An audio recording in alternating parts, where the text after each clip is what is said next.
In this video, we're going to learn how to enhance eyes. And of course, as in anything in Photoshop, there are many ways to accomplish this. I liked this particular technique that I learned on Phlearn, which I'm going to go ahead and give credit to Aaron, who runs Phlearn.com. That's Phlearn.com, which is like Photoshop Learn. And it's this website here, and you can see this is the tutorial that I got this process from, so I want to give credit to him. I encourage you to go visit his site. He's got some great tutorials on there, both free and paid for. I, of course, want to thank Rachel Cook for giving us this picture to use for this tutorial. We have a picture of this beautiful woman with some blue eyes. It's a friend of hers that she did a portrait of. Looks like outdoors, which we'll see here when we zoom in on her eyes. But I want to thank Rachel for giving that to us, and hopefully we'll see her teaching a class or two here in the near future. So let's go ahead and dive in here and get started. So the first thing I want to talk about before we actually start adding some color and enhancing her eyes, I want to talk about the eye itself and maybe how light's going to react with the eye. We're outside here, obviously. You can see as I zoom in here, you can see the landscape here, the trees and the horizon around the eye. You can see Rachel's outline here. You can even tell with the awkward arm we all have done shooting portrait mode with our DSLRs. You can see her doing that there. You can barely see the circle of her pupil, which you'd barely see in here because of the way the light's coming in here, but we're going to kind of fix that. And I'm not sure what this glare is here, but obviously there's something going on. I don't know if she was using a reflector and maybe this is how it looks in her eye, but either way, it doesn't really matter. This is what we got. This is what we're going to deal with. We could take this out, but that's not what we're going to do in this video. We're working on enhancing the eye. So generally, as we can see, the light is coming from about the 1:30, 2 o'clock position in this, coming into her eye. So I'm going to create a new layer here real quick, and I'm just going to draw with this little pencil tool here. So light's kind of coming in this direction, which means it's going to come out in this area over here, right? And that's going to be the case regardless of the direction of the light. It's always going to come out of the eyeball in the opposite direction. If I change the light direction, no matter what, the light's going to come out of the opposite side of the eyeball no matter what we do. And of course it's going to be the same for the other eye.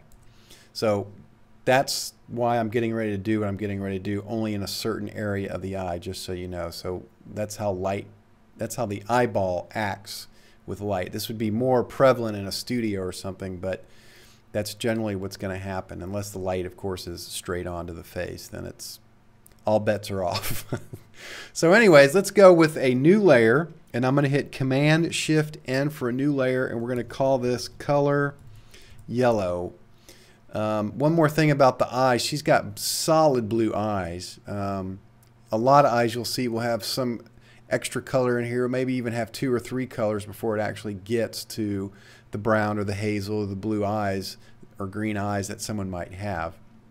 So I like to add a little bit of color in here, at least we're going to for this tutorial. You can choose to do this or not. It doesn't make any difference. So the first thing I want to do is I want to go in here and pick a little bit warmer yellow. So let's go down in here and pick something about like that.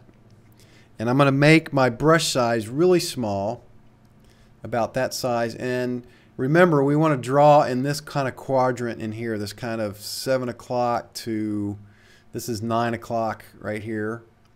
And I'm kind of, when I say 9 o'clock and 6 o'clock, I'm looking at the orientation of this screen, not her face or her head or how it's tilted. So this direction right here, this is 12 o'clock up here, this is 6 o'clock right here, and if I go this way, of course this is 3 o'clock here, this is 9 o'clock here. So the light is pretty much going to be in this 9 and 6 o'clock region, okay? So this is where I want to start doing my little technique, and we just want to kind of draw a couple little lines in here and some dots and what have you. We're just going to add this little bit of color in her eye, and I know you're going, this looks ridiculous. Okay, so we've just done that. Let's go over here to her other eye. I'm pressing down the space bar key, which brings up the hand to move this over. And then we're staying in kind of my 6 o'clock to 9 o'clock and close to the pupil. I'm going to do the same thing over here. Just about like this. Okay. Then I'm going to create another new layer. Command Shift N. Now when I say Command, I want you to, if you're on a PC, think Control. So whenever I say Command, if I say Command Shift N, that's Control Shift N on a PC. So I'm on a Mac, so I have a tendency to always say Command. So Command Shift N brings up a new layer dialog box. We're going to call this Color 2. Oops, let's call it Color Blue. And then I want to go in here, and if I have the brush selected, which I do, if I hold down the Option key or Alt key on the PC, I can temporarily call up the eyedropper to sample any color I want. So you can see here in the box, and of course the circle here, as I drag around, you see the bottom half of the ring is the original color, and the top half of the ring is the color that's it's gonna replace. So we want this blue, say for example, but I want something a little bit brighter. So I'm going to drag this down here, make it a little brighter. We're going to select, let's go even a little brighter than that. This blue in here, I'm going to say OK. And we're going to kind of do the same thing, but underneath this yellow layer. And this is where, once you've done this a couple times and you understand what's going on, you may want to get creative in your own right and do your own colors and do something completely different. You know, who knows what you want to do. So we've done that to that eye. Let's go over here to this eye. And we're going to do the same thing. And yes, we can overlap. It's not the end of the world. Remember, this is the eye. If you ever look real close at an eyeball, the colors and the intricacy of the human eye is incredible. Okay, so we're done with that. Let's zoom out. And I know that looks craziness. But we're going to select both layers. So we already have the color blue layer selected. I'm going to hold down the Shift key and press this other layer. Oops, didn't mean to do that. Select both layers, and I'm going to change the blending mode. Right now it's at normal. I'm going to change the blending mode to soft light. Okay, we're not done. So that's kind of blended those colors into her eye. So now instead of on the surface, it actually looks like it's in her eye. But we're going to go to each layer and we're going to do a blur. So let's go to Filter, Blur, Gaussian Blur. And let's make that number, we don't want to go too low because you can still see each individual dot. We want to go just enough to where it adds a little texture and color. And that's about good, about right there. And we're going to do the same thing for the yellow. And if you use a filter and you want to call up the exact same filter with the exact same settings, instead of going in here to Filter, Blur, Gaussian Blur, Dialog Box, same settings, OK. Instead of doing that, I'm going to undo that by hitting Command Z. Instead of doing that, you could simply hit Command F. So if we go to Filter and you see this Gaussian Blur, always this first menu item under Filter is always going to be the last filter that you used with the last settings that you used. So it's a shortcut. So if I just hit Command F, no dialog box, it just applies the same blur to the same layer. So little tip for you there if you're doing repetitive stuff like that. So let's look at both of these layers. There's the before, there's the after. So we're already adding a little bit, but we still have quite a bit of ways to go. So let's add a new adjustment layer, curves adjustment layer. I'm going to hit this little icon over here in our adjustments panel. This is going to bring up an adjustment layer. It gives us a mask by default. And I'm going to add a little bit of contrast. Now, we're adding this to the entire image, which is fine for now. In the video on Phlearn, he actually just brightens this up.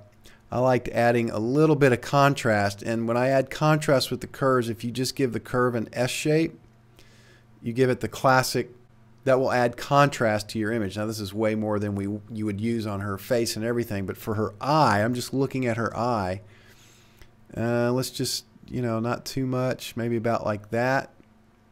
And then we're going to fill this with black. So right now our foreground color is black, so we're going to hit Option or Alt key on the PC and press Delete or backspace on the PC. And that's going to fill that with black. Then we want to go in here with our brush. We're going to need a little bit bigger brush, softer brush this time. Let me zoom in here some more. And we're going to take our soft brush and we're going to paint with white. So I'm going to switch my foreground and background color by hitting the X key. And we're going to paint in here with white. You see how that's applying this adjustment because we're poking a hole through this mask. That's applying this to the eye in just that section. I don't want it all the way over here. I just want to do this area here. Same thing over here. We're going to come in here and just draw like that, real simple. Okay.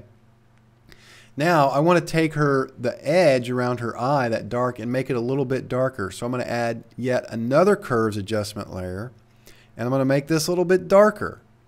And again, fill this with black. So our background color is black. So we'll hit Command Delete or Control Delete on the PC. So I just want to come in here on the edge of her eye, make this a little bit smaller, and paint this. And as you're doing these techniques and adding these effects, you should go a little further than you really want to, or then a little further than what looks right, because it's a lot easier to back it off using the opacity for each of these layers than it is to go back and intensify the effect that you've already applied. So go further, because it's easier to back it off than it is to keep adding it. So let's zoom out and take a look at our handiwork here. So this is the before and after for her eye. Now the only thing I don't like is, especially on this eye over here, not too bad on this one, but that edge right there looks kind of sharp to me. But that's okay. Let's take a look at what our mask looks like. Most of the screen should be black, except for we should have little holes in our mask where the edge of her eye is. And the way we can look at just the mask is if we hold down the Option key or the Alt key on the PC and then we click the mask, we'll see the mask. This is what our mask looks like. So we can see, if I zoom in here, we can see what the edge of this mask look like. Remember, we painted this with a soft brush, so we're kind of soft already. But we can use, I'm coming over here to our properties and I've clicked on the mask icon. We've done that because I've clicked on this mask, so it defaulted over here. As I move this feather, you'll see how much softer. Let's just go to extreme so you can see how soft that gets. It's obviously way too much. So I'm going to move it all the way back. I'm going to click on our mask again while I'm holding down the Option key to reveal our actual image. And now let's zoom in here to this eye and look at this edge of the black. It's probably not going to get too soft because she already had kind of a line there. And it's really not making that much of a difference, is it? Not really. So if I turn this off, we can see that's a fairly sharp edge anyway. So I guess we can't really do too much there. We can back off of it and just add it back to our taste. But I'm going to leave it full strength like that for now. We'll come back and adjust it later. But I just wanted to show you that technique because this is very powerful. Instead of putting a blur on that mask, which once you put a blur on it, you can't adjust it. But this one I can come back anytime and adjust it or not adjust it, or move it to 5, 10, 15, 20, or back to 0. And I don't affect anything. So it's a non-destructive blur, which is very powerful. So now that we've done those two things, we've got some nicely enhanced eyes. But now what we want to do is add some sharpness. Now there are many ways to sharpen an image. I'm going to use the technique using the high pass filter. So the first thing we're going to do is we're going to create a new layer based on the merging of all these visible layers. So instead of merging all these down, which we don't want to do, we want to create a new layer that looks just like this, but it's all these layers merged. And how we do that is a keyboard shortcut, which is basically holding down the entire left side of the keyboard. So that's Shift, Command, Option or Alt on the PC, and the letter E. So that's all 4 keys. Again, that's Shift, Command, Option, E. And that creates this layer by itself. So if I turn all these off, or let me turn all these on. If I turn this off and on, you'll notice absolutely no difference because it is exactly all of these layers combined. So what we want to do with this layer is first we want to desaturate it. So the keyboard shortcut, a quick way to desaturate is Command Shift or Control Shift on a PC and the letter U. Makes no sense, but that's the keyboard shortcut. So now we've desaturated. We want to go in here and change the blending mode to soft light. And if you wanted to add contrast, you just found out a way to add some quick contrast. And if you wanted to back that off, you could back it off so there's no contrast and add a little contrast. Of course, that does the whole image. You could add a mask and add the contrast where you wanted to. So anyways, that's not where we're headed. We're going a step further. So we're going to take this and we're going to go to Filter, Other, High Pass. Oops, I messed up. Filter, Other, High Pass. Let's move over to the eye. Actually, we don't need to look at this because we can see it right here.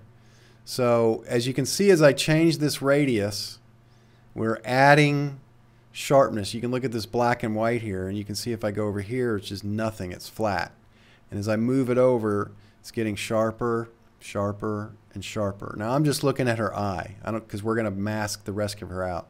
One thing you don't want to do for shooting females is you don't want to sharpen their skin. You want to blur their skin or soften their skin. So I'm going to keep cranking this up and make it pretty sharp. Now if you go too high, you'll start making everything dark. Look at the edges of her eye.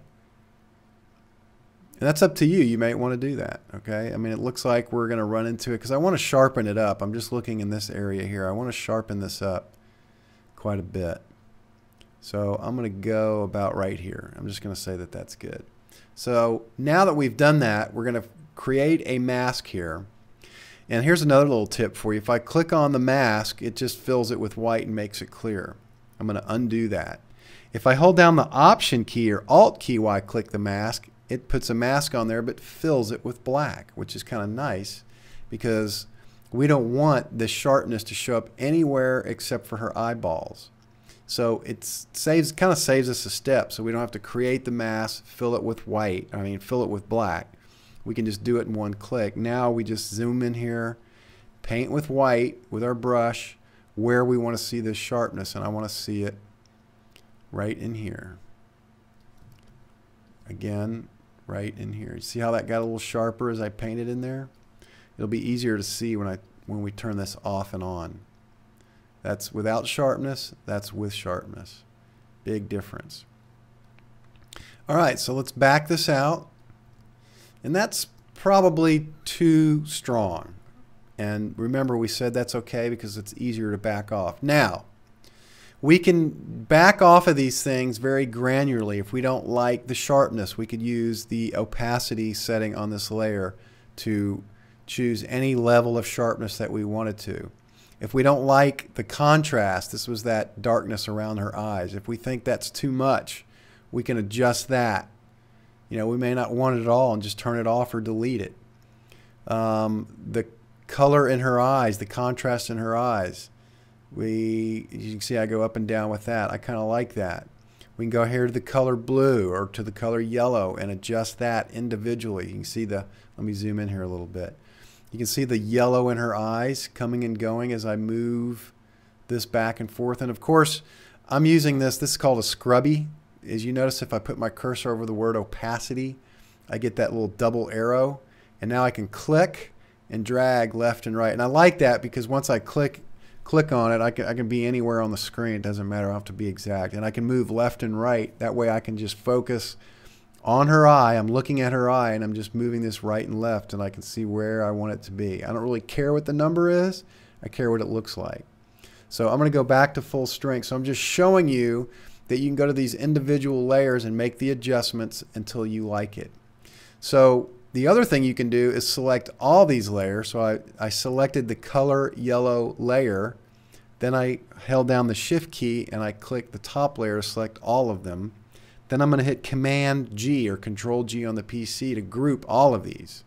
Now, if I want to control everything, the entire effect, I can, since they're all grouped, I can just go up here to my opacity, go all the way to 0, and that's what it looks like with nothing applied. And then I can slowly add it until it gets to where I want. And for me, I'm going to say about, and now I can turn this off and on to kind of see if I like it or not. And then, okay, so I'm going to go with that. So this is what it looks like before and after. Now that is making her eyes pop. I don't care what you say.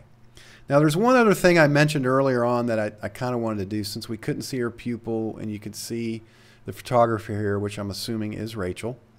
So I'm just going to add a new layer. And all I'm going to do is go to my elliptical marquee tool. And I'm just going to create a circle. I'm holding down the shift key, and that way it creates a perfect circle. If I don't hold down the shift key, I'll be guessing. I'll be doing this, okay? I don't want to do that. So if I hold down the shift key, and then if I hold down the space bar, I can move this circle around wherever I want. And I can size it as long as I hold down the shift key. So I'm going to say her pupil's about, I can kind of see it's about that big. I hold that down, and I'm going to press the D key, which is going to reset my foreground and background color to black and white. So my foreground color is black, so I'm going to hit Option Delete to fill it with black.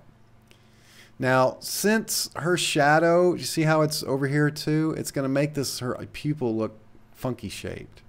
So I'm going to undo that, and I'm going to move this circle about right here. And actually, I want it to kind of encompass photographer's body like that, something like that, so it looks a little more even. Now I'm going to fill it with black. Let's zoom out a little bit. And then I'm going to, now that my my elliptical marquee tool is still selected, you'll notice that when I put my cursor over it, my pointer changes to this move tool. So I can click it and drag it over here, and I'm doing that so they're the exact same size. So I'll move it over here. Let's zoom in.